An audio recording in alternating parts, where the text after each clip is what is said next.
Okay, so here we are in the 21st century, and say you want to hang up your bicycle or even your personal jetpack out in the garage. You just go out to the hardware store and get one of these handy-dandy hooks made in Taiwan. Well, what about back in the days before they had hardware stores? Heck, before they even had Taiwan. Then you needed to go to the blacksmith and pick up one of these babies. And we're going to see how these are made on this episode of Museum of America. Stay tuned.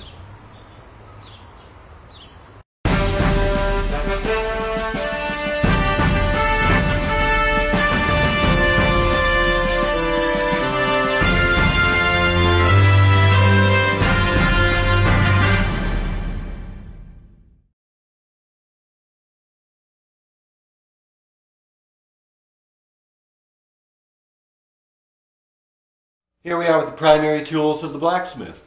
The hammer, the tongs, the anvil, and of course a good fire in the forge.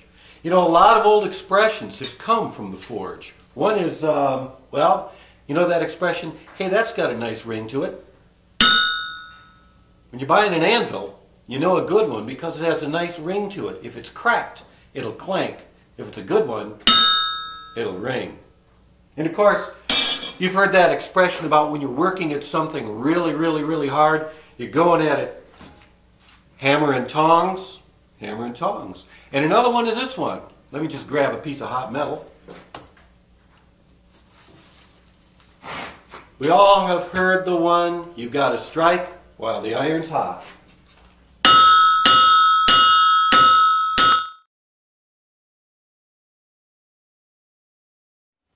For many of us, the anvil is simply a thing that's dropped on cartoon characters. But for the working blacksmith, this is his primary work surface. Weighing in at about 150 pounds, this is the typical shape and style of a horseshoer's anvil. The curved horn of the anvil is used to shape and bend hot iron across its surface. The hardy, which fits in the corresponding hardy hole, is used like an upside-down coal chisel, and when used in conjunction with a hammer, can be used to cut heated iron. The top portion of the anvil is called the face, and that's the primary work surface for pounding things flat. And to handle all of that hot iron without getting burned, a blacksmith needed a good pair of tongs, or two or three or four dozen, usually made by himself. And they had specialized purposes. Some for gripping, some for cutting, some to be held by your apprentice while you do the pounding. Another simple design, perfected through the ages, is the forge. Made of brick and iron, this is where the coal fire is both contained and controlled. Hey, I like it. Somewhat resembling a backyard barbecue, this is a portable forge. The coal fire is contained in the tray, and the blacksmith operates his hand-crank bellows, which sends the oxygen again to the fire. In modern times, with modern farriers, horseshoe makers, this is a real easy item to load into a pickup truck and take out to neighboring farms that need your services. And there's always a good wire brush and a big lump of beeswax involved in the process. The wire brush is for removing scale, the debris that collects on your metal as you heat it, and the beeswax is to give it a nice, protective, and beautiful coating when you're all done. You put it on hot, it lasts about 3 months in the outdoors. Oh, and of course I can't forget to mention coal. A good shovel full of this stuff will keep your forge running for about half a working day. Sounds like there's a break for lunch built in there. Okay, well those are the basic tools. Now let's get busy and make something.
So there it is, how to make a simple hook.